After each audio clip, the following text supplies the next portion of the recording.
When David Steinmetz, whom we call Vyasa, who's been a longtime member of Ananda, was working on his book, which is eventually published as The Yugas. He co-wrote that book with Joseph Selby, whom we call Purushottama. If you haven't read that book, I highly recommend that you do. I feel a little echoey. Do I sound echoey to you too, or am I okay? Okay, I'll just live with it. The Yuga cycle is it's a 24,000 year cycle in which this planet becomes more enlightened and less enlightened.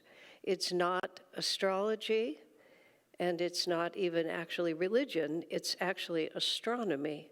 It's our solar system moving closer and farther away from the center of the galaxy, and therefore this whole planet becoming more energized. We are, as most of you know, in an upward moving cycle. 1700, it began to shift. 1900, it really became Dwapara, the age of energy. Well, when we're going the other way, after we crest, after 12,000 years, and then start coming down the other side, coming up this side, we're getting smarter and smarter. You know, the whole idea, for example, that Jesus, the so-called lost years of Jesus, that Jesus was traveling in Egypt and in India, has actually become almost mainstream. You can find all kinds of things on the internet about it, and I actually found a children's book published by a Catholic publisher where Jesus goes sailing off to India. I think that book must have snuck in under the wire, but nonetheless, there it is. You see these cute pictures of Jesus on the boat, you know, and then going to the foreign country. Because our our solar system is moving closer to the center, and there's more energy here. That's why the generations are getting taller also, and living longer. There's all kinds of marvelous esoterica, so go buy the book, the Yugas book, okay? But when Vyasa would give classes on the subject before the book was published, he lived here in Palo Alto for many years, there's this cycle that historians talk about, and it's on the descending side where people's minds are getting less and less subtle as you go down. Now bear in mind, this is a planetary phenomenon, and great masters incarnate at all places in the cycle, because the cycle, what's happening on the planet, is the backdrop for individual opportunity to come to God realization. And we can come to God realization at any point, it's just the conditions are different. When Jesus was born, it was all getting worse and worse. It was bad and it got worse. The nadir was 500 AD. So Jesus was born to plant these teachings through the very, very darkest cycle on planet Earth. And of course, this is just one planet in this great creation. Master said there are countless inhabited planets.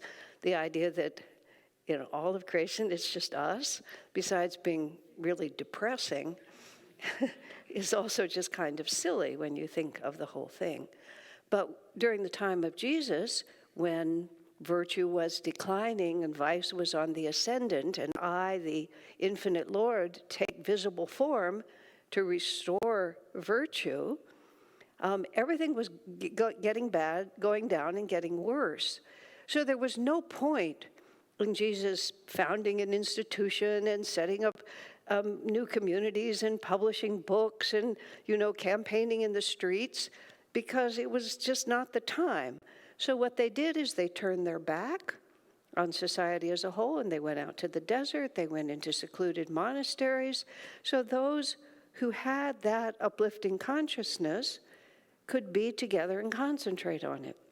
In many ways, that's a really good time to be born, because you get to just turn your back on the whole thing and go off to the monasteries with like-minded people. It's a little bit like being in the astral world where the vibrations are all homogeneous. You just isolate yourself with people who are like you.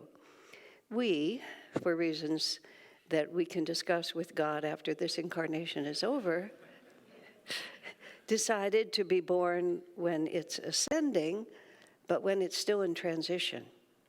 And this kind of a transition from the age of fixed form, which was Kali Yuga, where everything stayed in line. You know, the dark people stayed away from the white people, and the Hindu people stayed away from the Christian people, and everybody was just separate and lived in their little valley, and they never had to deal with anybody who didn't agree with me. That's what the past was about. It was also a terrible time because people were, well, crucifying Jesus wasn't special for Jesus. That's just how they killed everybody they didn't like, right on the public streets. They crucified people. And then, of course, they threw them to the lions later when they didn't like them. It was a pretty barbarous age. So basically, you can't win on the material plane.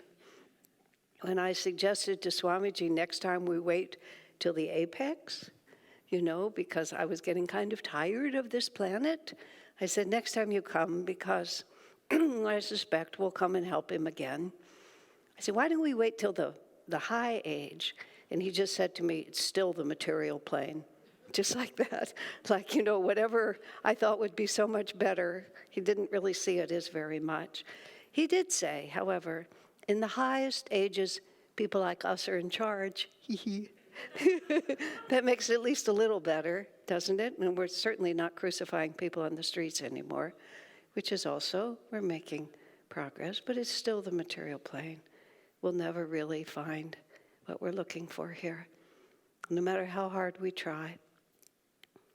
But this time, we have to build in a public way. You know, we have to try to have these communities. We have to develop these new schools. We have to figure out a way to bring all of these separate forms that used to all want to be separated. We have to find a way to see the divinity in one another. It's a very different kind of age, and we have to mix in the public.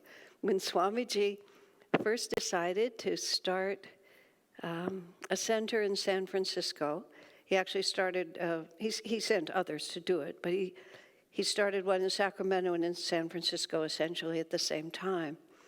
And at that time, he would always dress, when he was in public, he would dress in the orange robes of a Swami, and he had his hair quite long. He was just sort of still living the life that he'd lived in India in this lifetime when he spent 4 years in India.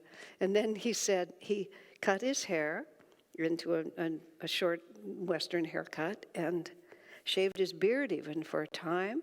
He started wearing a suit and a jacket and a tie. And his loving words were, if you want to convert the heathen, you need to look like the heathen. That's what he said. In other words, you have to make bridges. You have to win people by showing them that what you have is worth having, which is why a lot of spiritual groups are just coming more into the secular world now. It's actually a divine inspiration to do that. Okay, so all of that, let me just find the thought again where I was. Oh, when Vyasa would talk about the yugas declining, he talked about how modern-day historians look with great pride at the time that written language came in, because written language looked like great progress. But Vyasa, who had done all this research about ancient civilizations and so on, had contemporaneously, at the time when written language starts to come in, the people actually lamented. But if we write everything down, what will become of our memory? What will become of our intuition if all we do is just write it down and read it? It was a decline. It was the collapse of intuitive understanding. It was the collapse of having knowledge directly. Now we had to just read it in books. There was a gentleman, a very far-out man named Marcel Vogel, who actually lived in Silicon Valley. And as I recall, I think I have this accurately, he was such an innovative thinker that basically IBM, which was a big deal at that time, just hired him and gave him a very good salary to do whatever he wanted, but they would own whatever he invented.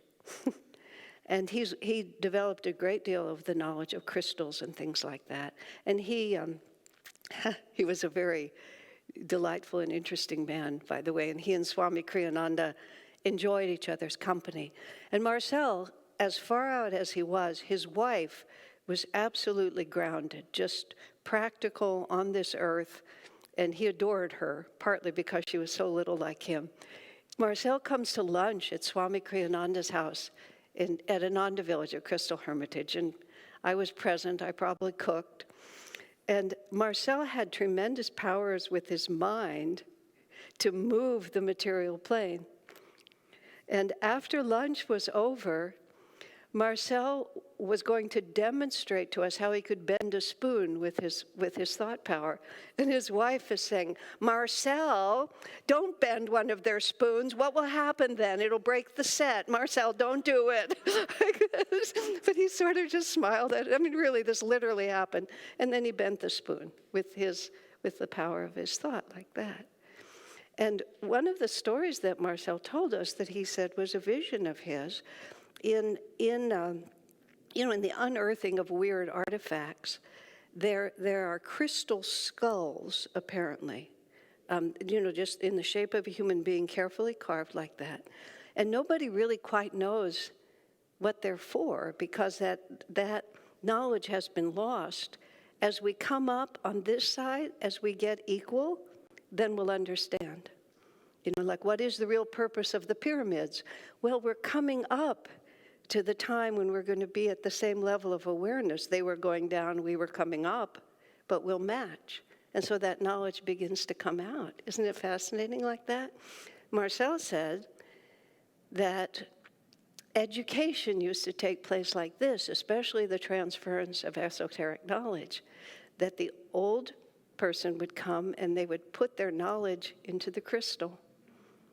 And then a young person would come and they would put their hand on the crystal and knowledge would be transferred. Now, wouldn't that be handy? I don't know what would happen to all our universities and all our schools and things like that. But you see, where I'm going, and have spent much longer than I planned to, telling you all about this because it's so fascinating, is we don't know nothing about nothing, really. We really don't. And from the perspective of what it is to really live on the level that these masters live, to really come into the consciousness that is really our own potential consciousness. I remember with Swami Kriyananda gradually beginning to understand that he wasn't just behaving well. I could manage to behave well, not be upset, be gracious. I could get pretty good at it, and over time, in ways that I'm talking about, it becomes more and more natural. But this was the example, the primary example that I remember when I really clicked on it. I was 22 when I met Swami Kriyananda. He was 41, like that. So he was almost twice as old as me. Or maybe he was a little more than that. But anyway, almost twice as old as me. He remained so, not twice, but he had that 20-year gap. And there were a lot of other differences. Let's just put it like that. People sometimes would ask, who is guiding you, Swami Kriyananda or Paramahansa Yogananda? And I said, look, the difference between Swami Kriyananda and his guru Yogananda is not clear to me. The difference between Swami and me is real obvious. So I think I'll bridge that gap and then I'll worry about the next one like that. But there were lots of differences between us, and I was, and not really in a bad way. I had strength in my own character. I had strength in my ignorance also, but I knew that I knew that I had something within me. And by the grace of God, Swami Kriyananda also thought that too, and therefore put up with me a lot. But in all the time that I knew him, 45 years I knew him, and of course the gap between us never really shrank, not once did he ever refer to age or to inexperience. Never, not one time. And it was just so, the way he was, we would just forget. In fact, he was, well, I'll finish the story. And then, of course, I grew up. I got to be 41 and a little past, right? And people started coming who were in the same proportion of time and experience that I had been with Swami. And then I got to be on the other side of it. And of course, the thought would cross my mind sometimes, you're kind of young to be so sure of yourself, right? Or, maybe you should listen to me. I mean, these are the thoughts that occur to you when all of us, when we're working together. And then it occurred to me, that was when I realized, but Swamiji never, ever, ever said that to me. And trust me, he would have been sorely tempted on more than one occasion to have done so. We'll just leave it there. But then the next time I saw him, I said to him, sir, I'm so impressed that you never said anything to me at all in all this time. And I knew him well by this point. He got this certain look on his face, which is when I had said something that didn't quite hit the mark. And it wasn't judgmental, it was just this little hesitancy on his part. So I saw that hesitancy on his face. And then he accepted my gratitude because it was appropriate. But then he said quite simply, when I'd said, you never spoke about my age, he said, I never noticed. I never noticed, he said, just like that. He said, I never think of anyone in terms of the age of their physical body. What does that possibly mean? We've been old, we've been young, we've been old, we've been young. Our spiritual development is not defined by how old or young this body is. Young people can be fully liberated and old people can have wasted another one. That's just the way it goes. It's only consciousness like this. This was the same thing he said to me when it came forth in an interesting way, that he didn't know what color people's eyes were. And he remarked about Seva, who'd been with him for years, and he sort of looked at her like this. He said, I never look at people's eyes. I look through their eyes into their spirit. And then he leaned over and looked at Seva. We were having dinner, and he sort of like this, like with a great effort said, oh, your eyes are brown. She had big, beautiful brown eyes. That would be one of the ways you would always describe her. He had to peer at it to know. And when he was saying that about, never commenting about my age, I never noticed. He noticed my consciousness. He knew always who I was and what would move me forward. But trivial things like age and also gender. To Nirmala, he said famously once, Nirmala is a she, not merely identifies as a she is in a female body. And they were walking down the street. There was a horrible dress in a store window, and he turned to her and he said, if you were a woman, would you wear that? And Nirmala, in her quick-witted and funny way, said, well, sir, as it happens, I am a woman. He didn't quite have to peer at her to make sure, but it was like that. Like, why would I think of you in something so trivial as the body you're living in, the gender? None of these are who we really are. And when Swamiji said that about age, I realized much more deeply, again, I would put it more like that, this is consciousness that's shifting. This is not ideas, this is not intellectuality, this is not even self-discipline. This is what is the nature of this world and how do we perceive it? And so it isn't enough for us to just memorize the ideas and say, well, in this situation I do this. It's very hard to be on the Ananda path of self-realization in one very simple way. It's like, well, yes, for you, you should do this, and as it happens for you, you should do the opposite. And this year, this is right for you, and now you've gone in another direction, and now this is right for you. You just can't get any rules. You just can't find them because they don't exist. We are a flow of energy moving toward the infinite, and we just have to, like a river, we just have to keep figuring out which way is forward, which way is up. I remember a woman who came here for a while. God bless her, she's a lovely person. And she said to me once, she'd come from a very dogmatic spiritual tradition, and she was breaking out of it. That's why she was here. But she said to me like this, I think that you all don't really believe in family values, meaning, just whatever all those words mean. And I didn't exactly at first know how to answer her, but I knew the answer was, no, we actually don't. But I didn't mean to her that we disbelieve in them. It's that you have to do what is appropriate, which will lead to expanded consciousness.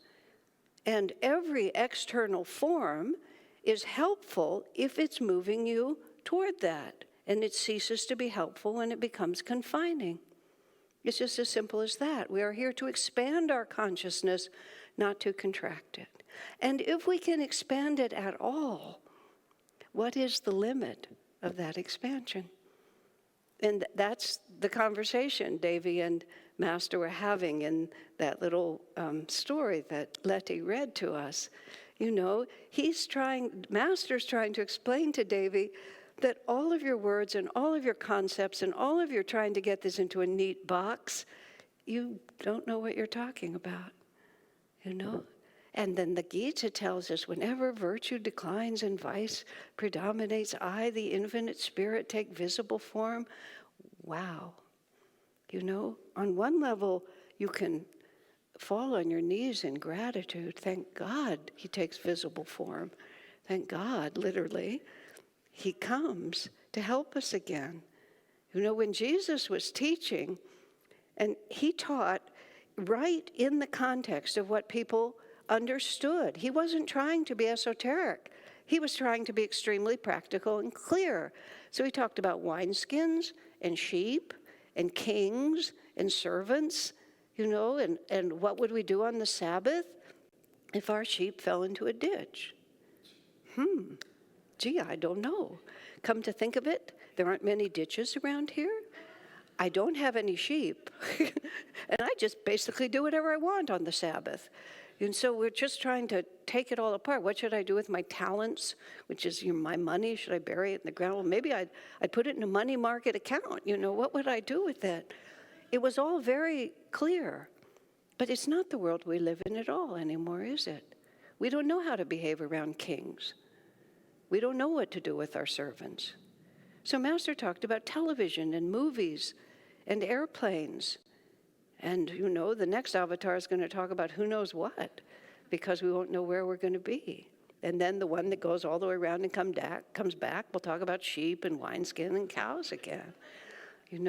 They're trying to just give us some idea, just the slightest idea of who we really are and where we're really going. And on one hand, isn't it thrilling?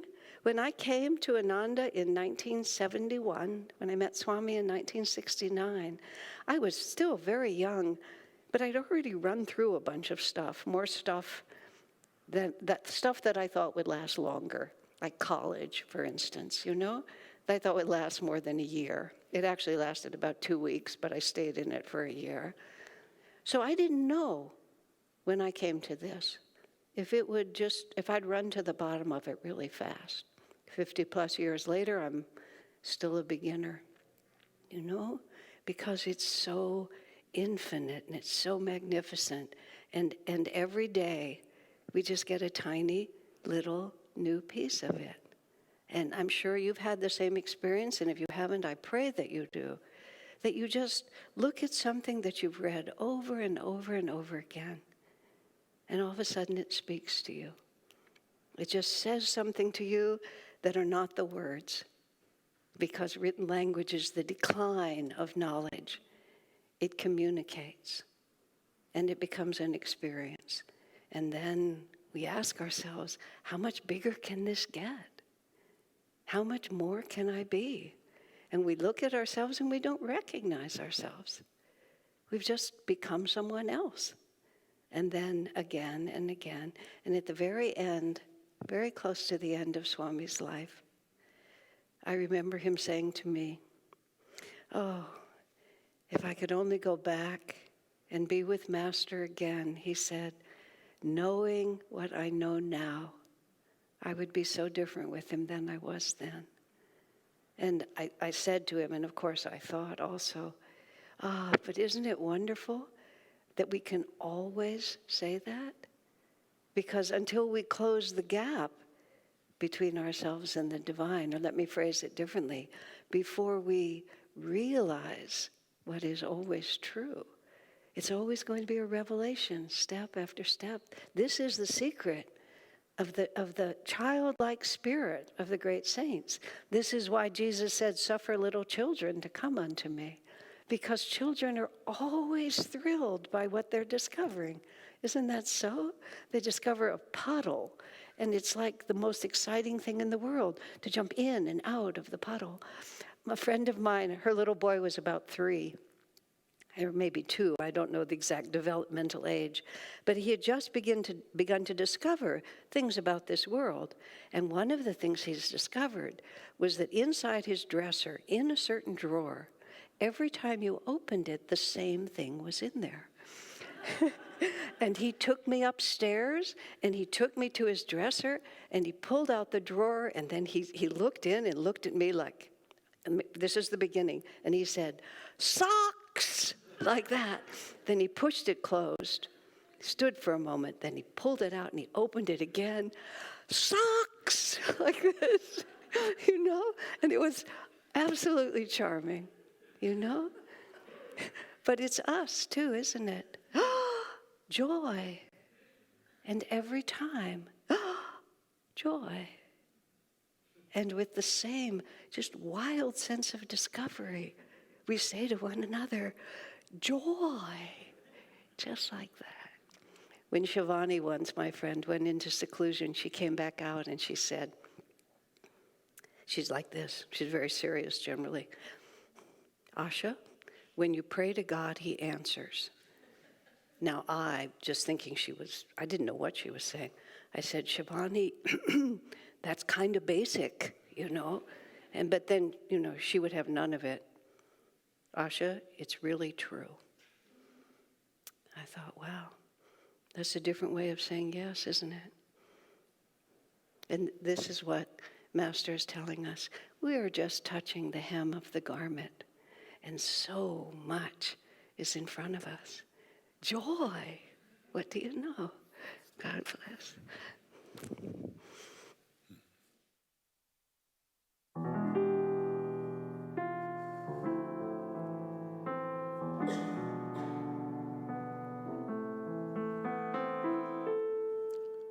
Love is all I know, sun rays on the snow of a winter long, in darkness without song. Oh, my heart's a fire, burning all desire. Only you remain, and life again.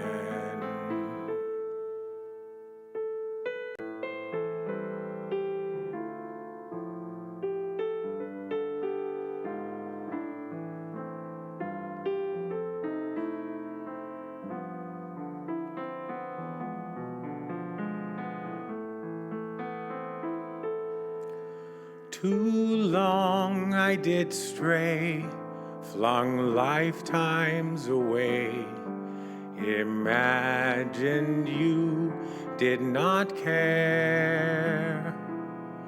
I know now your smile was mine all the while. I listened and love was there. I can't breathe for love. All the stars above call to me, come home. Life's waves all end in foam. Only love can heal all the pain I feel. What a fool was I to turn away.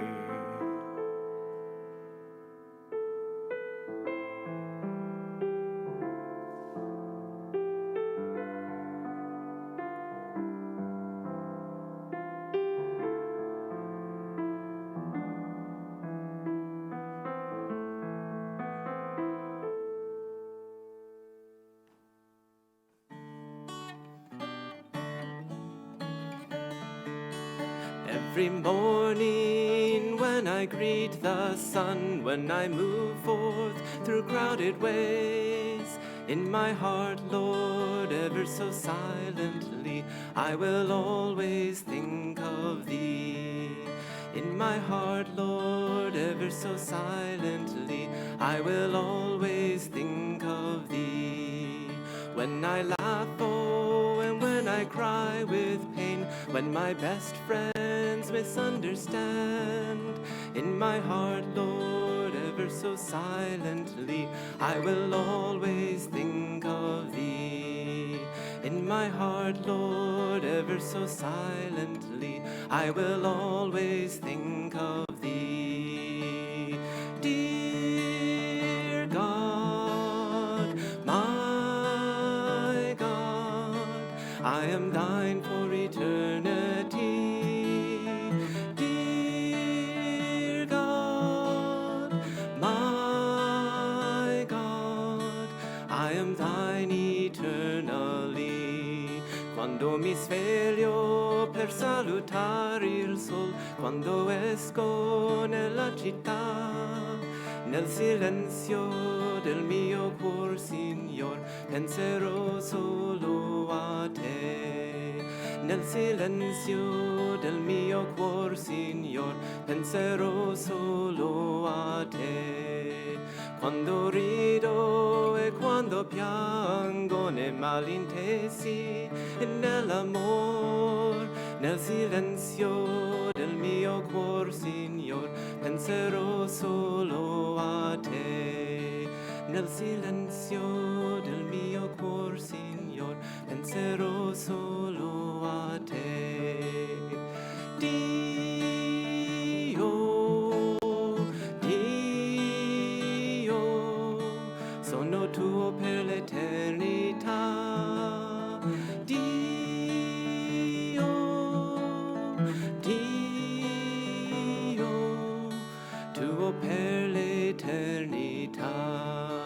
Though my path lead me over desert sands, though it take me through bitter storms, in my heart, Lord, ever so silently, I will always think of Thee. In my heart, Lord, ever so silently, I will always think of Thee. When I'm working and when in earned repose, let come victory or low defeat. In my heart, Lord, ever so silently, I will always think of Thee.